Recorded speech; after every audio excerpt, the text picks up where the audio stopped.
هذا القرآن يوحدنا لطريق الخير يوجهنا الله تعالى أنزله ورسول الله معلم. بسم اللہ الرحمن الرحیم. فصل در نوافل. یہ فصل نفل نماز کے بیان میں. یہاں سے صاحب کتاب نفل نمازوں کو بیان کر رہے ہیں. عربی زبان کے اندر لفظ نفل کے معنی آتے ہیں زائد کے، اسی کی جمع ہے نوافل. اب اس نوافل کے اندر عموم ہے، اس کے اندر سنت نمازیں بھی آ جاتی ہیں اس لیے کہ وہ فرض سے زائد ہوتی ہیں، اور نفل نمازیں بھی آ جاتی ہیں. سنت مؤکدہ بھی آ جاتی ہیں اور سنت غیر مؤکدہ بھی آ جاتی ہیں، اور مستحب اس کے اندر شامل ہے. تو یہاں سے صاحب کتاب ان تمام نوافل کو ایک ساتھ بیان کر رہے ہیں.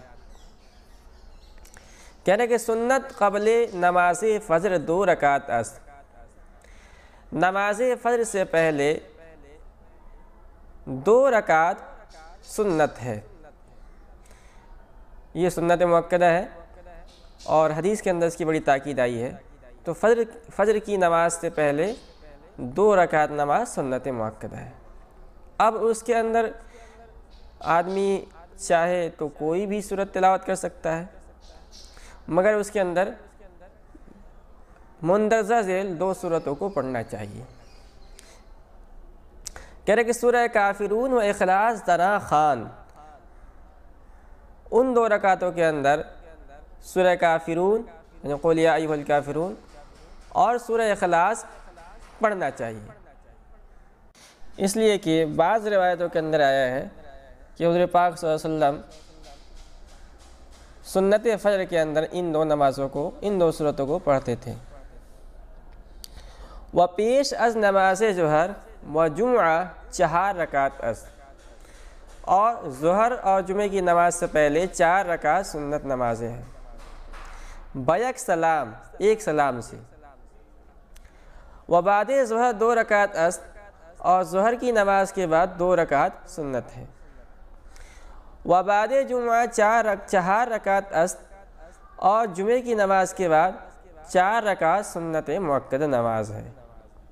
اب دیکھیے جمعہ کی نماز کے بعد جو سنت ہے، پہلے 4 رکعت پڑھی جاتی ہے، پھر 2 رکعت پڑھی جاتی ہے، اور دونوں کے دونوں آیا سنت مؤکدہ ہے یا ایک سنت ہے دوسری نفل ہے. اس میں جو ہے احناف کے اندر اختلاف ہے. تو امام ابی یوسف رحمۃ اللہ علیہ کے نزدیک کیا مسئلہ ہے اس کو بیان کرنے. کہ وہ نزد ابی یوسف رحمہ اللہ تعالی 6 رکعت مستحب است. 6 رکعت. اور امام ابی یوسف رحمۃ اللہ علیہ کے نزدیک جمعہ کی نماز کے بعد 6 رکعت سنت مؤکدہ نماز ہے. تو امام ابی یوسف رحمۃ اللہ علیہ کے نزدیک جمعہ کے بعد پہلے 4 رکعت پڑھے، پھر 2 رکعت سنت پڑھے، اور یہ 6 کے 6 رکعت سنت مؤکدہ ہے. و مستحب است کے 4 رکعت بعد ظہر گزارت بدو سلام. کہہ رہے کہ مستحب یہ ہے کہ ظہر کی نماز کے بعد 4 رکعت ادا کرے 2 سلام سے. ان 2 رکعت سنت، 2 رکعت مستحب، 2 رکعت نفل ادا کرتے ہیں، ایسا مستحب یہ ہے. و پیش از نماز عصر 2 رکعت یا 4 رکعت مستحب است. اور عصر کی نماز سے پہلے 2 رکعت یا 4 رکعت مستحب ہے. و بعد نماز مغرب 2 رکعت سنت است. اور مغرب کی نماز کے بعد 2 رکعت سنت ہے. و بعد عصر 6 رکعت. اور مغرب کی نماز کے بعد 6 رکعت. یعنی مغرب کی نماز کے بعد 2 رکعت تو سنت ہو گیا، سنت مؤکدہ، اور پھر اس 2 رکعت کے بعد 6 رکعت پڑھنا یہ مستحب ہے. و بعد عصر 6 رکعت دیگر مستحب است. اور اس 2 رکعت کے بعد 6 رکعت پڑھنا یہ مستحب ہے. کہتے ہیں کہ اس کو جو ہے صلاۃ الاوابین کہا جاتا ہے. آرا صلاۃ الاوابین گوین. اس کو اس 6 رکعت کو صلاۃ الاوابین کے نام سے یاد کیا جاتا ہے۔ روایت بعد نماز مغرب 20 رکعت آمدہ، کہہ رہے ہیں کہ اور ایک روایت کے اندر مغرب کی نماز کے بعد 20 رکعت آمدہ، 20 رکعت نماز منقول ہے۔ تو ایک روایت میں تو 6 رکعت ہے جس کو صلاۃ الاوابین کہتے ہیں، اور ایک دوسری روایت میں 20 رکعت نماز پڑھنے کا ذکر آیا ہے مغرب کے بعد۔ ہر ایک کے فضائل ہیں اپنے اپنے، جو حدیث کی کتاب کے اندر آپ پڑھیں گے۔ وپیش از عشاء 4 رکعت مستحب است، کہہ رہے کہ عشاء سے پہلے 4 رکعت نماز مستحب ہے۔ وبعد عشاء 2 رکعت سنت است، اور عشاء کے بعد 2 رکعت نماز سنت ہے۔ 4 رکعت دیگر مستحب است، اور اس کے بعد پھر 4 رکعت دوسری نماز مستحب ہے۔ تو ترتیب وہی یاد رکھیے گا، عشاء سے پہلے 4 رکعت، پھر عشاء کے 4 رکعت فرض، پھر عشاء کے بعد 2 رکعت سنت، پھر 2 رکعت نفل، اس کے بعد وتر کی نماز پڑھی جائے گی۔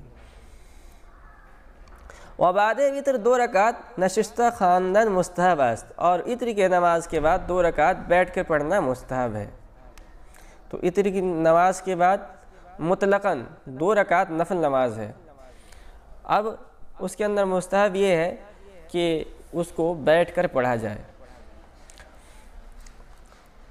یہ الگ بات ہے کہ اگر آدمی کھڑے ہو کر نماز پڑھے نفل نماز تو اس کو پورا ثواب ملے گا، بیٹھ کر نماز پڑھے تو اس کو آدھا ثواب ملے گا۔ اس کی وجہ یہ ہے کہ حضرت صلی اللہ علیہ وسلم جو ہے آخری عمر کے اندر ضعف کی وجہ سے بیٹھ کر جو ہے یہ نمازیں ادا کرتے تھے، تو ان کی اتباع میں جو ہے اگر ہم پڑھیں تو اس سے استحباب کا ثواب ملے گا۔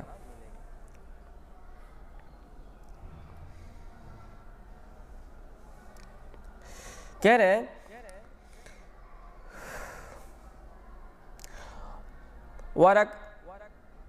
در رکعت اولا اذا زلزلت الارض، پہلی رکعت کے اندر اذا زلزلت الارض یعنی سورہ زلزال، ودر رکعت ثانیہ قل یا ایھا الکافرون خان، اور دوسری رکعت کے اندر قل یا ایھا الکافرون پڑھیں۔ تو یہ مستحب ہے کہ آدمی بیٹھ کر 2 رکعت نماز پڑھے وتر کے بعد، پہلی رکعت کے اندر اذا زلزلت الارض اور دوسری رکعت کے اندر قل یا ایھا الکافرون پڑھیں۔ ونماز تہجد سنت مؤکدہ است، کہہ رہے کہ نماز تہجد سنت مؤکدہ ہے۔ پیغمبر صلی اللہ علیہ وسلم گاہے ترک نہ فرمودہ، کہہ رہے کہ آپ صلی اللہ علیہ وسلم نے اسے کبھی ترک نہیں فرمایا تھا، یعنی جان بوجھ کر آپ صلی اللہ علیہ وسلم نے کبھی اس کو ترک نہیں فرمایا تھا، بلا عذر بہت زیادہ اہتمام کرتے تھے آپ صلی اللہ علیہ وسلم۔ ورنہ اگر آپ صلی اللہ علیہ وسلم نے اس کو کبھی چھوڑا ہی نہیں ہوتا تو وہ پھر فرض نہیں ہوتا، یہ پھر سنت نہیں رہتا، فرض ہو جاتا، اور نماز فرض ہو جاتی۔ تو یہ مطلب ہے۔ وہ اگر احیاناً فوت شدہ، کہنے کہ اگر کبھی آپ اس کو فوت کر دیتے، آپ سے وہ نماز فوت ہو جاتی، 12 رکعت در روز قضا فرمودہ، تو 12 رکعت نمازیں آپ صلی اللہ علیہ وسلم اس تہجد کے بدلے دن کے اندر ادا کرتے تھے۔ وہ نماز تہجد از 4 رکعت کمتر نیامدہ، کہہ رہے کہ تہجد کی نماز 4 رکعت سے کم روایتوں کے اندر منقول نہیں ہے، کم سے کم تہجد کی نماز آدمی 4 رکعت ادا کرے۔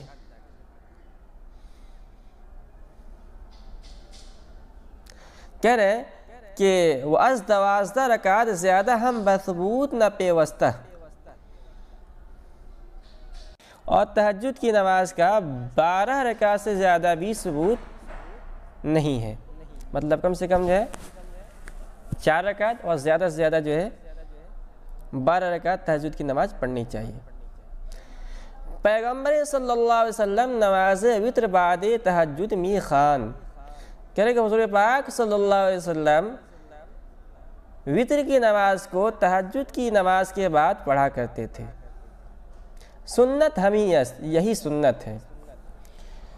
تو مسنون یہ ہے جو آدمی تہجد کی نماز کا اہتمام کرتا ہے اور اسے اپنے اوپر ظن غالب ہے کہ وہ آخری پہر اٹھ جائے گا، تو وہ وتر کی نماز کو عشاء کے بعد چھوڑ دے اور جب آخری پہر میں تہجد کی نماز ادا کر لے اس کے بعد پھر وتر کی نماز ادا کرے، پھر جو ہے نفل جو عشاء کی نفل 2 رکعت وہ بھی ادا کرے۔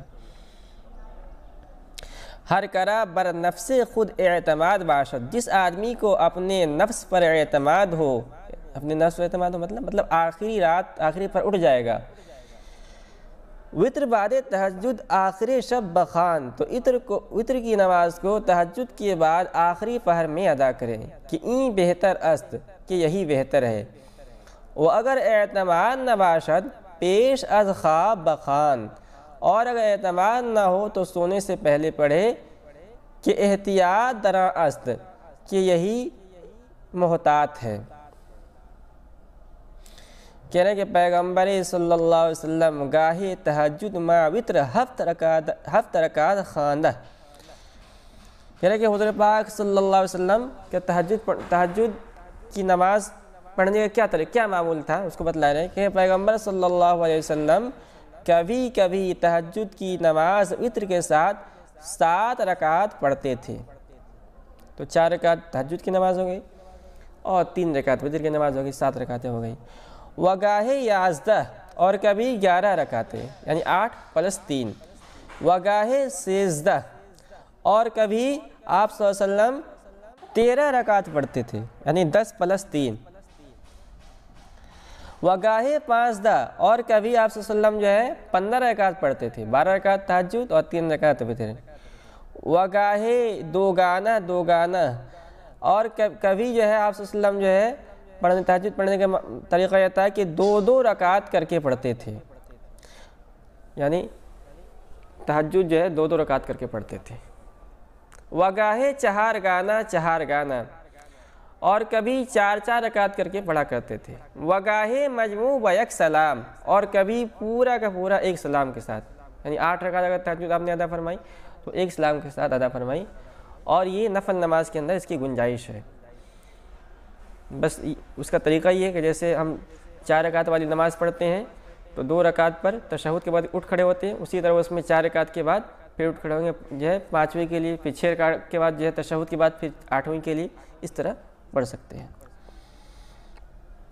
وگاہے ہر 2 گانا بوضوء جدید و مسواک خواندہ، اور کبھی آپ صلی اللہ علیہ وسلم 2 رکعت نماز ادا کرتے تھے، پھر وضو کرتے تھے نئے وضو سے اور مسواک کے ساتھ نماز پڑھتے تھے۔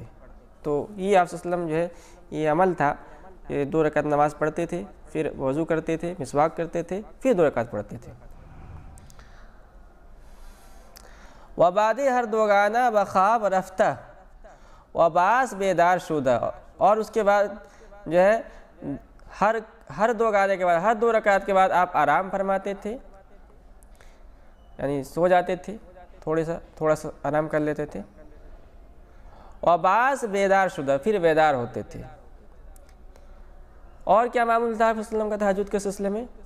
بطول قیام در تہجد بسیار می فرمود، کہہ رہے کہ تہجد کے نماز میں آپ صلی اللہ علیہ وسلم قیام بہت لمبا فرمایا کرتے تھے، اور اتنی زیادہ قیام فرمایا کرتے تھے کہ تابحدے کے پائے مبارک ورم کردہ پائے مبارک پر آپ صلی اللہ علیہ وسلم کے ورم آ جاتا تھا، یعنی پھول جاتا تھا، پیر آپ کا پھول جاتا تھا، ومنشق شدہ اور پھٹ پڑتا تھا۔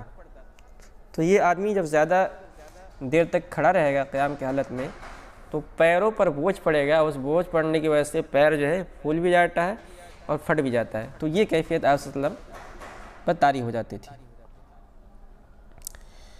کہہ رہے ہیں گاہے 4 رکعت گزاردہ، کبھی آپ صلی اللہ علیہ وسلم 4 رکعت اس طرح ادا کرتے تھے کہ در رکعت اولا سورہ بقرہ ودر ثانیہ سورہ آل عمران، کہ پہلی رکعت کے اندر سورہ بقرہ پڑھتے تھے، دوسری رکعت کے اندر سورہ آل عمران پڑھتے تھے، ودر ثالثہ سورہ نساء اور تیسری رکعت کے اندر سورہ نساء پڑھتے تھے، ودر رابعہ سورہ مائدہ اور چوتھی رکعت کے اندر سورہ مائدہ پڑھتے تھے، ودر رابعہ سورہ مائدہ خواندہ اور چوتھی رکعت کے اندر سورہ مائدہ پڑھتے تھے، وبقدر قیام کردہ ہما قدر رکوع، کہہ رہے کہ جس قدر آپ صلی اللہ علیہ وسلم قیام فرماتے تھے اسی قدر رکوع بھی فرمایا کرتے تھے. یعنی مثال کے طور پر اگر آپ نے قیام 1 گھنٹے کا فرمایا ہے تو رکوع کے اندر بھی آپ صلی اللہ علیہ وسلم ایک گھنٹے تک توقف کیا کرتے تھے. وہم چنا قوما وہم چنا سجود وہم چنا جلسہ ادا فرمودہ. اور اسی طرح آپ قوما، اسی طرح سجدہ، اسی طرح جلسہ بھی ادا فرمایا کرتے تھے. وگاہے در یک رکعت این 4 سورہ جمع فرمودہ. اور کبھی کبھی آپ صلی اللہ علیہ وسلم 1 رکعت کے اندر ہی ان 4 سورتوں کو جمع فرما لیا کرتے تھے. یعنی ایک ہی رکعت کے اندر سورہ بقرہ، سورہ آل عمران، سورہ نساء اور سورہ مائدہ پڑھ لیا کرتے تھے. یہ آپ صلی اللہ علیہ وسلم جو ہے، آپ صلی اللہ علیہ وسلم کو نماز سے اتنی زیادہ محبت تھی، اس لیے آپ صلی اللہ علیہ وسلم فرمایا تھا قرۃ عینی فی الصلاۃ، میری نماز کی آنکھوں کی ٹھنڈک جو ہے نماز کے اندر ہے.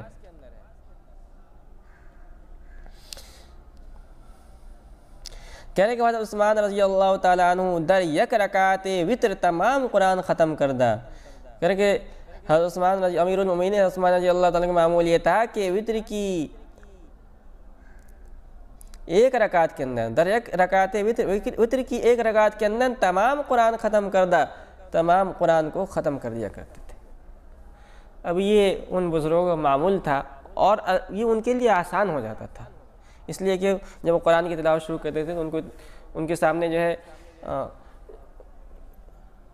تمام چیزیں بالکل آنکھوں کے سامنے ہوتی تھی اور دنیا مافیہ سے بےخبر ہو جاتے تھے. ان کو اس میں لذت ملنے لگتا تھا اور اسی حال میں جو ہے قرآن ختم بھی ہو جایا کرتا تھا اور ان کو احساس بھی نہیں ہوتا تھا. اللہ تعالیٰ ہمیں عطا فرمائے. کہ لیکن مستحب آس کے ہر روز آ قدر بخانت کے دوام بر آ توا کرد. کہہ رہے کہ ہم اگر ایسا کرنا چاہیں تو کیا ہم کر لیں کہ ایک ہی دن میں جو ہے وطر کی نماز کے اندر جو ہے سارا کا سارا قرآن پڑھ لیں؟ کہہ رہے کہ نہیں، بہتر نہیں ہے. 2 چیزیں ہیں. ایک تو یہ ہے کہ شریعت کے اندر جو ہے مواظبت مطلوب ہے، آدمی تھوڑا عمل کرے لیکن برابر کرے. یہ نہیں کہ آدمی ایک دن میں جو ہے قرآن کو 1 رکعت میں وطر میں پڑھ لیا، اس کے بعد جو ہے 1 مہینے تک جو ہے چھوٹی چھوٹی چھوٹ پڑھ کے مسجد سے بھاگ لیا. یہ نہیں ہے. خیر العمل ما قل ودل. بہترین عمل وہ ہے جو کم کیا جائے مگر برابر کیا جائے، پابندی کے ساتھ کیا جائے. ایک بات یہ ہے.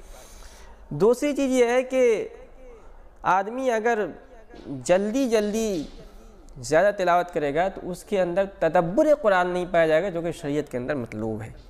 اس لیے اتنی مقدار آدمی پڑھے کہ جس کے اندر تدبر کر سکے کہ ہم جو پڑھ رہے ہیں اس کے اندر کیا مضمون بیان کیا جا رہا ہے.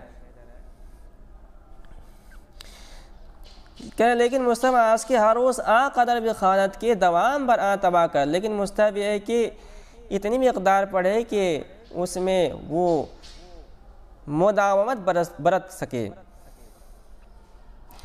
کہہ رہے کہ در ماہ یک ختم کند، چاہے تو 1 مہینے کے اندر 1 قرآن ختم کرے، یا 2 ختم کرے، یا 6 ختم یا 3 ختم کر لے. یہ معمول اپنا بنا لے. 1 مہینے کے اندر 1 قرآن ختم کرنا ہے، 2 قرآن کرنا ہے، 3 قرآن ختم کرنا ہے. کہہ رہے واکثر صحابہ در ہفت شب ختم می فرمودن. کہہ رہے کہ اکثر صحابہ کا معمول یہ تھا کہ 7ویں شب کو قرآن ختم فرما دیا کرتے تھے. اور کیا طریقہ ہوتا تھا ان کے پڑھنے کا؟ کہہ رہے کہ شب اول سے سورہ بقرہ و آل عمران و نساء. کہہ رہے کہ پہلی رات کے اندر 3 سورت پڑھتے تھے. کون سی؟ سورہ بقرہ، سورہ آل عمران اور سورہ نساء. شب دوم 5 سورہ، اس کے بعد دوسری رات کے اندر 5 سورت پڑھتے تھے. بعض 7 سورہ، تیسری شب کے اندر 7 سورتیں پڑھتے تھے. بعض اس کے بعد والی شب کے اندر 9 سورتیں پڑھتے تھے. بعض 11 اس کے بعد جو ہے 11 سورتیں پڑھتے تھے. بعض 13 اس کے بعد والی رات کے اندر 13 سورتیں پڑھتے تھے. بعض تا آخر قرآن، اور اس کے بعد جو ہے 7ویں شب کے اندر وہاں سے لے کے آخر قرآن تک مکمل کر دیتے. کہہ رہے ہیں کہ اس کو ایک اصطلاحی نام دیا گیا ہے اور اس اصطلاحی نام کا نام ہے این ختم را فمی بشوق میم نامن. اور اس کو فا میم یا با شین واو قاف کے نام سے جانا جاتا ہے. تو یہ چند حروف ہیں جن میں سے ہر حروف سے صورتوں کی طرف اشارہ کیا گیا ہے. تو پہلے فا ہے. فا سے سورہ فاتحہ مراد ہے، پہلی رات میں اس سے شروع کرنا چاہیے، یہ صحابہ کا معمول تھا۔ اور اس کے بعد جو ہے سورہ فاتحہ، پھر سورہ بقرہ، سورہ نساء، سورہ آل عمران پڑھے، یہ پہلی رات میں ہو جائے گا۔ پھر دوسری رات جب آئے گا تو دوسری رات کے اندر ہے میم سے سورہ مائدہ کی طرف اشارہ ہے، تو سورہ مائدہ سے آدمی شروع کرے گا، اور اس کے بعد 5 سورتیں پڑھیں گے، تو تیسری رات کے اندر پھر جو ہے سورہ یونس سے شروع کرے گا، اس کی طرف واو سے اشارہ ہے۔ اس کے بعد والی رات کے اندر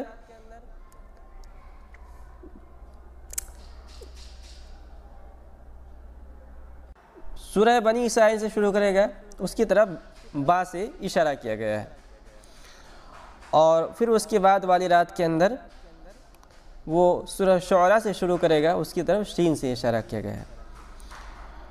اس کے بعد چھٹی رات کے اندر سورہ والصافات سے شروع کرے گا، اس کی طرف واو سے اشارہ کیا گیا ہے۔ اور اس کے بعد آخری رات کے اندر سورہ قاف سے شروع کرے گا اور قرآن کو مکمل کرے گا، اس کی طرف قاف سے اشارہ کیا گیا ہے۔ تو یہ صحابہ کا معمول تھا۔ یہ بات یہاں پوری ہو گئی۔ اب آگے قرآن کو کیسے پڑھنا چاہیے، تو 3 طریقے ہیں قرآن کے پڑھنے کے۔ اس میں سے ایک طریقہ ہے ترتیل، یہ باب تفعیل کا مصدر ہے، رتل یرتل ترتیلا، اس کے معنی آتے ہیں ٹھہر ٹھہر کے پڑھنا، تو قرآن ترتیل کے ساتھ آدمی پڑھے۔ وقرآن بترتیل خواند، کہنے قرآن کو ترتیل کے ساتھ پڑھے۔ ومستحب اس کے نماز صبح بجماعت خواندہ تا بلند شدن آفتاب، اور مستحب یہ ہے کہ فجر کی نماز جماعت کے ساتھ پڑھے اور پڑھ کر بیٹھا رہے تا بلند شدن آفتاب، یہاں تک کہ سورج بلند ہو جائے۔ در ذکر مشغول باشد، اور ذکر کے اندر مشغول ہو۔ آزما 2 گانا نفل گزارد، کہہ رہے اس کے بعد 2 رکعت نفل نماز ادا کرے۔ اور اس کی فضیلت کیا فضیلت ہے اس کی؟ ثواب 1 حج و 1 عمرہ کامل دریابد، کہہ رہے کہ اس کا ثواب جو ہے 1 حج اور 1 عمرہ، مکمل حج اور مکمل عمرہ کا اسے ملے گا۔ وہ اگر 4 رکعت اول روز بخواند، اور اگر 4 رکعت حق تعالی فرمائے، تو اللہ رب العزت ارشاد فرماتا ہے کہ تا آخر روز اورا کفایت کنم، کہ میں اس دن کے آخر تک اس کی کفایت کروں گا۔ وَإِن را نماز اشراق گوین، اس کو نماز اشراق کہا جاتا ہے۔ وَچُون آفتاب گرم شود، اور جب آفتاب سورج گرم ہو جائے، وہ پیش از زوال، اور زوال سے پہلے نماز ظہر 8 رکعت از پیغمبر صلی اللہ علیہ وسلم مروی گشتہ، تو چاشت کی نماز 8 رکعت پیغمبر صلی اللہ علیہ وسلم سے مروی ہے۔ و بعد زوال پیش از ظہر 4 رکعت نفل مروی گشتہ، کہہ رہے کہ زوال کے بعد ظہر سے پہلے 4 رکعت نفل نماز بھی مروی ہے۔ کہہ رہے وہ ہرگاہ وضو جدید کند تحیت الوضو 2 گانا سنت است، کہہ رہے کہ جب بھی آدمی وضو کرے تو 2 رکعت تحیت الوضو کے نام سے نماز پڑھنا یہ سنت ہے۔ وہ ہرگاہ در مسجد در آیت، اور جب مسجد کے اندر آئے 2 رکعت تحیت المسجد سنت است، 2 رکعت تحیت المسجد بھی سنت ہے۔ وبعد عصر تاب مغرب در ذکر الہی مشغول مانند سنت است، کہہ رہے کہ عصر کے بعد مغرب تک اللہ کے ذکر میں مشغول ہونا بھی سنت ہے۔